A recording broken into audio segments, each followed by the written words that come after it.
Hey everybody, I am on the last leg of my trip, caravanning with my friend. She's following, so I figured it was a good opportunity to talk about a very near and dear to my heart topic. Um, and I've thought about this a lot because I think it's really great to give people like some kind of guidelines for how to move forward with self-love, body love, and food freedom type things to stop feeling so crazy around food.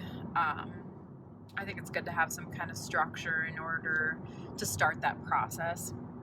So I've thought a lot about what the first step is, and it was a tough thing to decide because veganism is an ethical choice for me. And so, of course, like any vegan, I want to be like, you must be vegan first. That's the most important step. But I don't think that that's true. And I think that you can do that, and you can do the healing process by making that switch. But if your only motivation to make that switch is weight loss or is an aesthetic motivation, then I think it's really important to find the purpose in it and why veganism has an ethical connection for you. And if that means constantly reminding yourself, like watching, I don't know, videos about what it looks like for animals to be in factory farms, then do that. But it's really hard for me to see people that said that they were once ethical vegans, but that they also had an eating disorder, not be vegan anymore, because, yeah, like a lot of people stop veganism because they don't realize that, generally speaking, when you're eating plants, you have to eat more volume, more starches, in order to replace the caloric density of things like meat and dairy. So yeah, I think a lot of people quit because they're underfeeding themselves and not feeding themselves properly, but that isn't a reason to quit veganism. And you need to make that ethical connection and keep it strong. And because I know for a while I forgot why I was vegan, and I started eating animal products, and yeah, didn't have anyone really like reminding me, or anyone whose views aligned with mine. And so it was really easy to just forget that was even there. And it made me really understand why people don't ever make that connection in their life, because they just see a slab of meat, and they don't really have to think about where it came from or what it went through, etc. So anyway, on to the topic at hand. This might end up being a little bit of a longer video, and so I'm going to try to summarize things in the beginning part, so if you don't want to watch the rest, you don't have to.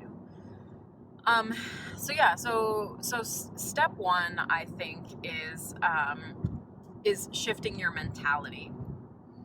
And whether or not you go vegan to do that is your choice, but I think that you can, because I think that you can, just like vegan is a broad title, just as omnivore is, there's a lot of different types of vegan, and so you can still have the same issues. But I think, number one, if you have any craziness around food, that means that you eat in a disordered way. And I think what's important is to start feeding your body, because we think we don't have any willpower and we think we're out of control, but the reality is that we're not even in control in the first place, because our body is saying, stop what you're doing. This is ridiculous. There's food in front of you. Eat it. Because we're not feeding our bodies. And yes, that will likely necessarily lead to weight gain, and you should not try to avoid it. And I think that psychologically, that can be a really important step. And it was a really important step for me. And I actually was on Raw Till 4 for a little while, like I said, eating tons of fruit and whatever, but I was working out so much because I still had a disordered mentality. and I didn't gain any weight. But then when I couldn't continue doing what I did to maintain my body, then it became a lot harder for me. So, yeah, and I think it can be really, really beneficial to gain weight and see that it's not the end of the world, and how we feel about binging is totally a mental state. It is totally something that we induce. It's not, if someone eats a lot, they necessarily feel bad about it. It doesn't have to be that way. So that's where this mental shift comes in, is changing the way you feel about things, changing the way you think about things. And that's not going to be your life forever. You're binging because it's your body crying out for help. It's your body crying out for food. It's your body crying out for you to stop what you're doing. And binging will not be forever. And it doesn't have to feel bad. And I know this from experience, because when I first started eating normally, sometimes I'd be like, I want to go buy Oreos. And I would do it. I'd go buy a box of Oreos and I'd think, well, I only really want one or two. But no, I'd probably eat like a third of the box, maybe even like half. And the reality is that I didn't feel the same way I used to, because I changed my mentality about it. And you can do that. You can change, just like culture changes what is acceptable. You can change how you feel about those things. And I think that that is extremely important. And the thing about addiction, and this definitely falls under like addiction, because most people at this point are using food in a sort of addictive way. In the same way that drugs and alcohol can become addictive, not just physically, although they are all physical, but addiction really thrives off of the cycles of guilt and shame. And if you allow yourself to feel those things and you have emotional associations with those behaviors, then you're going to continue falling into this cycle. So releasing any sort of guilt and shame from, say, being happy or celebrating and being like, let's go out and get food, releasing any sort of guilt and shame around what you eat when you go out and celebrate is really helpful for sort of backtracking and stopping emotional eating behaviors. Although I don't necessarily think that those things are bad.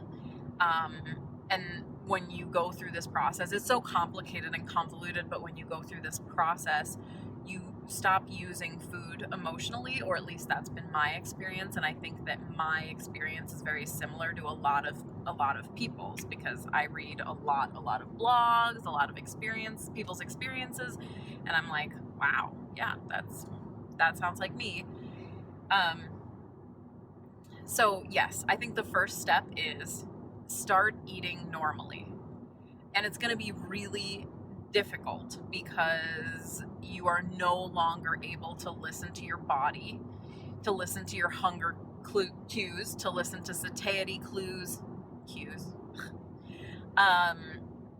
You've sort of lost the ability to communicate with your body, because you have probably for a very long time been fighting your body. And so basically my experience was that I because I started on 80-10-10, but then I did raw till 4. And because there was this whole mentality of like, eat everything in the world until you're so full that whatever, I had to stop feeling bad about it, because it was rewarded. It was rewarded when you were so full, like you kind of wanted to puke a little. And so that fullness lost its strength as a negative trigger. And that was really helpful. And then I was like, well, after a while, like, I've done this so much, like, honestly, I'm like tired of doing it. I'm tired of eating so much, because I would get bored. And then even when I switched to a more starch solution type diet, I was still eating a ton, because I still thought, oh, I have to eat a lot in order to get enough calories.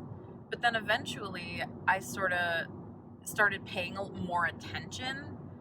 And that's where I think mindful eating can come in. I think a lot of people get very, I think a lot of people have this really far-fetched idea that in a perfect world, they can stop being crazy around food and that they'll just naturally eat like nothing. And I saw this a lot on several Facebook pages of people being like, wow, I ate so mindfully today and I only ate half of this sandwich.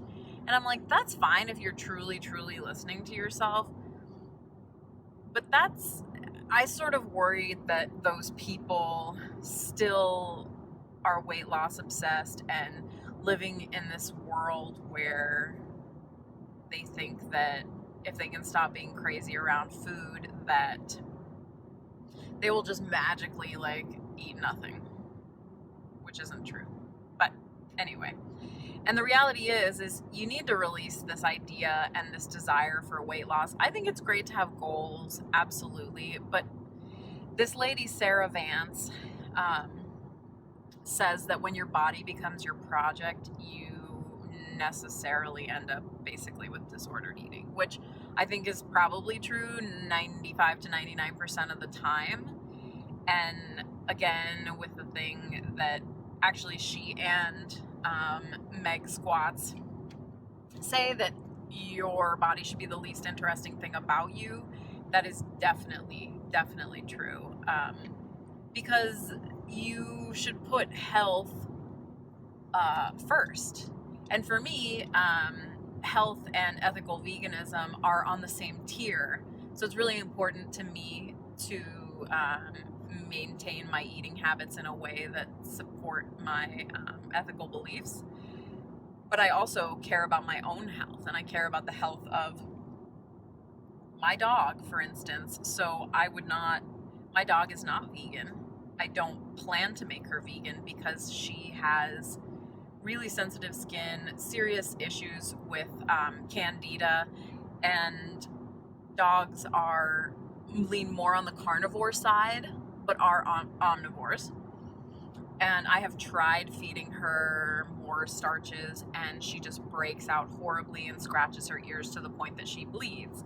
And I try to source her food in a way that does the least damage, has the least suffering. But really, I mean, we just should not have domesticated pets. That's the reality. Like, if we could all live in the most natural state, that would really be ideal. So yeah. But anyway, I care about health for myself, and so I think that the best diet out there, and I think this is across the board, regardless of who you are, I think that a plant-based diet is the best. And if you don't give a crap about animals, at least try not to buy factory farmed nonsense.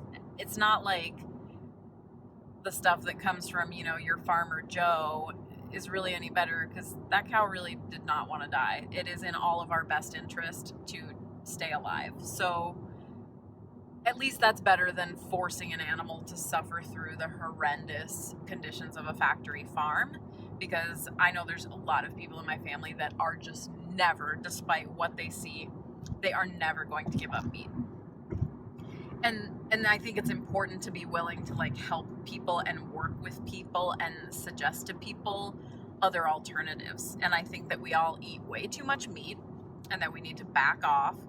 And nobody has ever really had a complaint with plants unless they have a pre-existing health condition. So anyway, that was a rant.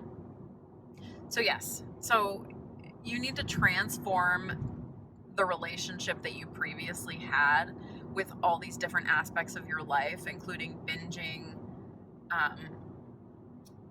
the feeling of fullness, the association we have with certain foods, and whether you choose to do that on a high carb, low fat, vegan, plant-based diet or your regular diet or whatever is absolutely your choice. And you have to allow yourself the room and not put any time restraint on it, because I didn't. It all happened very naturally, And then once I started actually listening to my body, really, really listening while I was eating, I was like, oh yeah, I was just bored. I would lose interest in my food, or I would, it wouldn't taste as good. And for me, that was always really, really tough because I grew up with a wonderful, wonderful mother who was super into health and, well, health, not so much the fitness side. I think it seemed more like health. She read this book that I remember she was like, did you know that milk isn't that good for you? And I was like, you're lying. But because I was a child, I didn't know better. What is it called? Fit for Life. Fit for Life is the book. I totally forgot. But my mother, much like me, she would always say to me, you have to eat all your food, because, there's like people out there who don't have any food and you shouldn't waste food. But that sort of means that if you don't eat your food, that you have to waste it.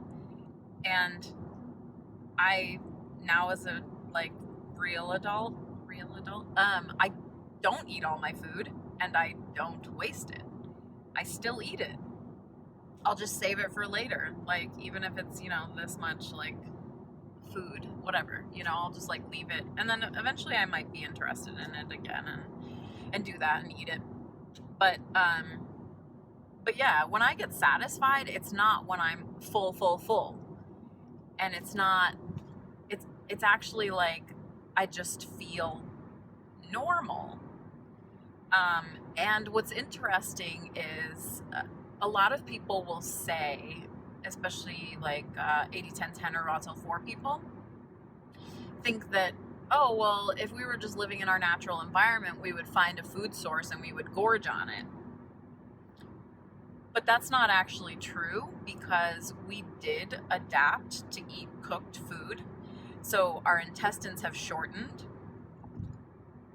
and there are anatomical differences that indicate that we were eating softer, easier foods to eat, cooked foods. And genetically, we adapted to produce more enzyme that digests starch, which indicates that we were eating more starch. And that is actually what helped our brains grow, not what people think, which is protein. Because in reality, protein is very costly for humans to obtain. And we're really not predators. And if you don't believe me, you can go read the book by, I think his name is Robert Dunn. It's called The Wild Life of Our Bodies. He's an evolutionary biologist, and he talks about this, that we just became really clever and really thrifty and able to create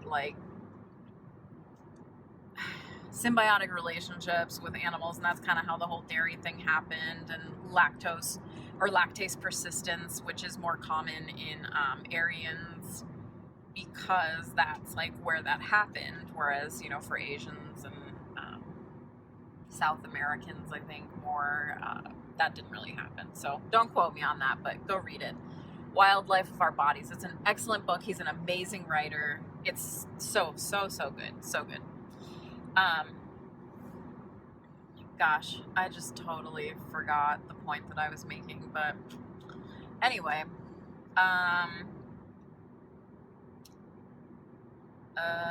yeah. So, anyway, cooked food, right? So I think that we should eat cooked food, and what that means is that we can eat less food. We would have to eat two times the amount weight in our bodies in order to obtain enough calories eating raw foods. So we've really adapted away from eating raw foods, and I think that diet is great for healing purposes, and if maybe something comes up health wise. But I think optimally, if you want to live forever, eat a high starch diet. That's what the science says, and I will link a study below that talks about that.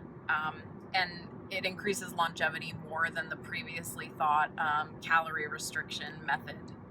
So, and if you want to have babies forever and don't care about longevity, then certainly eat a high protein diet, because apparently you'll see in the study, if you read it, that helps, I think.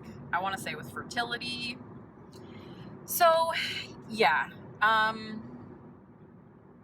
So no, I don't believe that. And when I listen to my body, I don't eat a ton, and I end up eating more meals.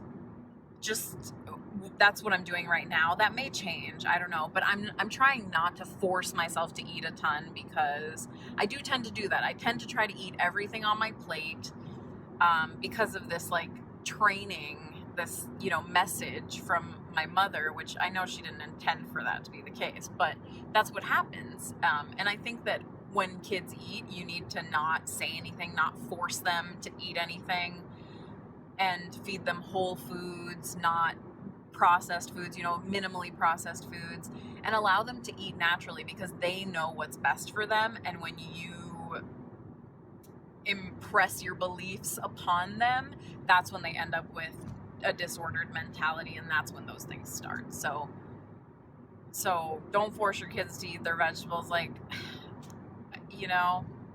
they will. It's just often those are the kids that end up eating like ramen and grilled cheese, and those are definitely not things that you should feed kids anyway. And I feel bad saying that, because I get that some people just feel like they don't have the money, but rice is so cheap and beans are so cheap, and those are such nutritious, delicious things to feed your family. And vegetables can be very cheap, and fruit, especially bananas, can be very, very cheap, and they're so good, and it's worth it in the long run, because if you don't end up with health issues, you've paid for it along the way. So yes, so I lately have been eating, like, I probably ate half or a fourth of my breakfast this morning. I'm also not much of a breakfast person. So the idea is, don't overthink things. Don't overthink eating. Allow yourself to eat. And if that means binging for the next, year, like I did, and it wasn't all the time. It was just like, I don't know, if I wanted the Oreos, I ate the damn Oreos. So it's fine. Release the mental aspects of it. Release the guilt. That's what you really need to get over first and foremost, before anything can really happen. And if your goal is weight loss and remains that way, let me just tell you, the science shows that people who are slightly overweight, according to our whatever standards that are BS, you are actually healthiest and have the largest likelihood of living a long time. And the research shows that it's basically a bell curve. If you are on either side, so if you are obese, or if you are really, really skinny, not really, really in the anorexic sense, but really on the lean as they call it in the fitness world and some of the vegan worlds, that you're actually not as healthy as if you were a little bit overweight. And honestly, we just have these weird ideas about how we should be in nature, and lean isn't necessarily it. I mean, if you think about it, your body probably wants a tiny bit of, just in case storage. And it's all about how we personally feel about it, and when our body becomes our project. And I support people who are like, I want to change this thing about myself. I just think that strength, for instance, is a better goal. Or when I was doing aerial, achieving a skill was a better goal. I think, and in general, if you do want to continue exercising beyond just, say, walking, I walk a lot. That's my preferred method of movement. Because because I don't like exercising for the sake of exercising. I walk to socialize, I walk to get to school. I think it's important to try to do that, to not create exercise for just exercise, especially if your mentality about it is, oh, this is horrible, I hate it, blah blah. Because then you're gonna feel like it's pointless. That's how I felt. Like, oh well, if it's not doing anything for me to lose weight now, then what's the point, right? But if you have that mentality, then you're not going to exercise. And movement is so important for health. It's integral. So definitely do it, but do what you like, even if it's just walking. Especially, but like, make a friend come with you and socialize. So, and there are research studies that have shown that even if you are, no matter what weight you are and what weight category you are, you can be healthy if you are following a healthy lifestyle. So that includes eating, exercising, managing stress. And I cannot, no pun intended, stress the importance of managing stress. That has made a world of a difference for me, because it connects back to the emotional state. The emotional state is so, so important. That is the very first thing you need to fix before anything will happen. And dieting does not work in the long term. So it is so important to stop fighting your body and start loving it and working with it and appreciating it for everything that it does for you. And when you can really appreciate your body, then you can begin to make decisions that support and promote health. Because if you just hate your body, why would you care about what you put into it? And I think that's true for a lot of people. So it's so, so important. And I love, there's this lady who is a self-love, body image coach person, and her name's Elizabeth Foxen-Duke. And I love her message, because people will say, but, there's a lot of sort of things that they feel are conflicting in the whole self-love idea, especially like eating healthfully.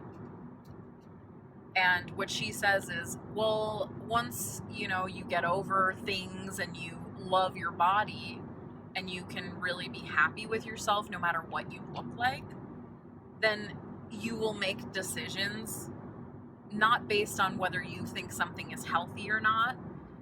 You'll make decisions because, say, for me, I'm lactose intolerant.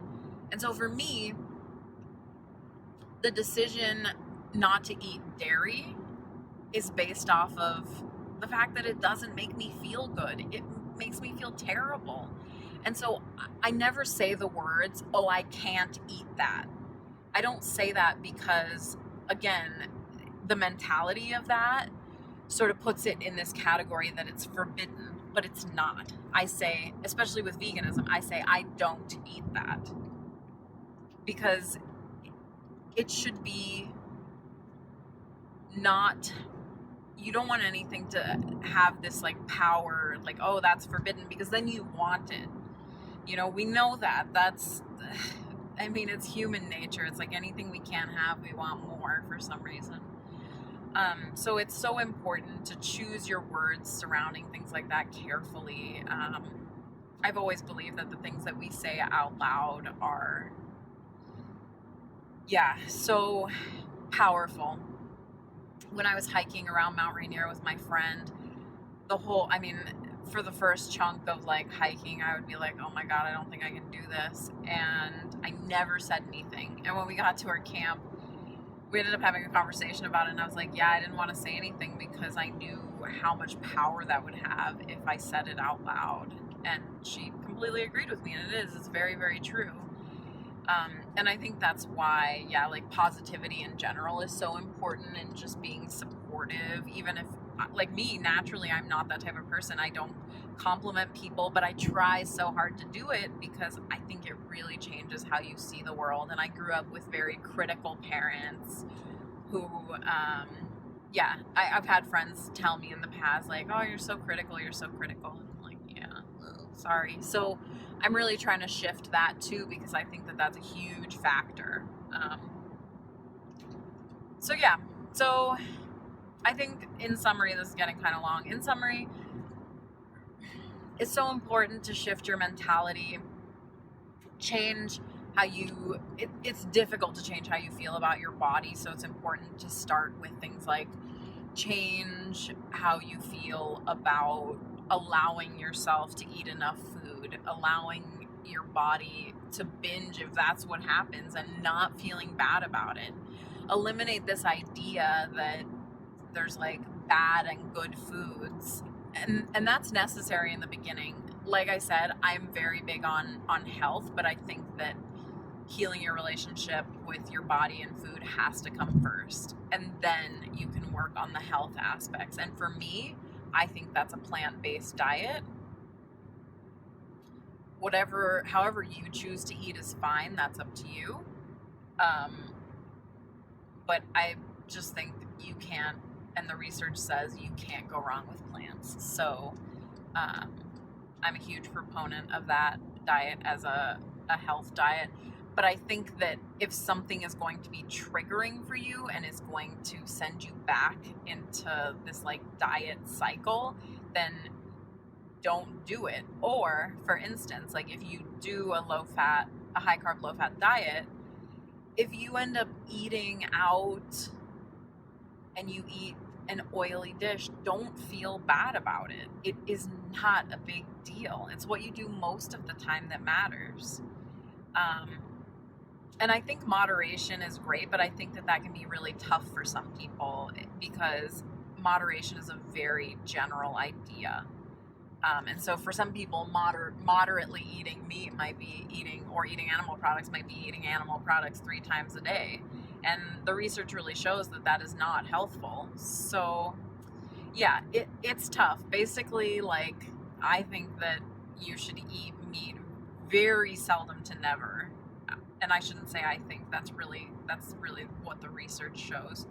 So, but whatever, if you choose to do whatever you choose to do, that's great. And I think what's most important is that you not feel crazy around food, because ultimately that's terrible. You should focus on more important things in your life. If you have kids, if you have fur babies, or if you have a partner, which most people probably do, focusing on that relationship and cultivating friendships with people that support you and want to be your friend, and just focusing on other things, going out to eat and it not being a big deal. I personally prefer to eat at home, and I like that, and I choose to cook the way that I do, and I eat at home most of the time because it's cheaper, and I think most people would like that. And so that's why if you do go out to eat, it's not a big deal. But also, if you do choose to change the way you eat and the rest of your family eats a different way, just, asking them to be as supportive as possible, and yeah, being open and vocal about it. And I think that with internal emotional change and mental change comes a lot of other change. And I think that when you work on yourself, you have the capacity to improve the relationships around you. And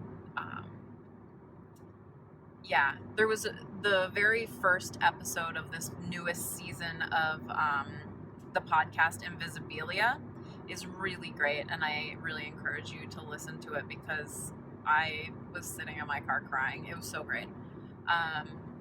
So yeah, look within yourself, and I think that when you love yourself, you will learn to love others around you and understand like what the message of veganism is promoting also, and want that too, for the right reasons, not for the wrong reasons. So that's my very long message. I'm really sorry it ended up being so long, but I have a lot to say on this topic, and I probably didn't even like get everything out. I should write these things down instead of just blabbering.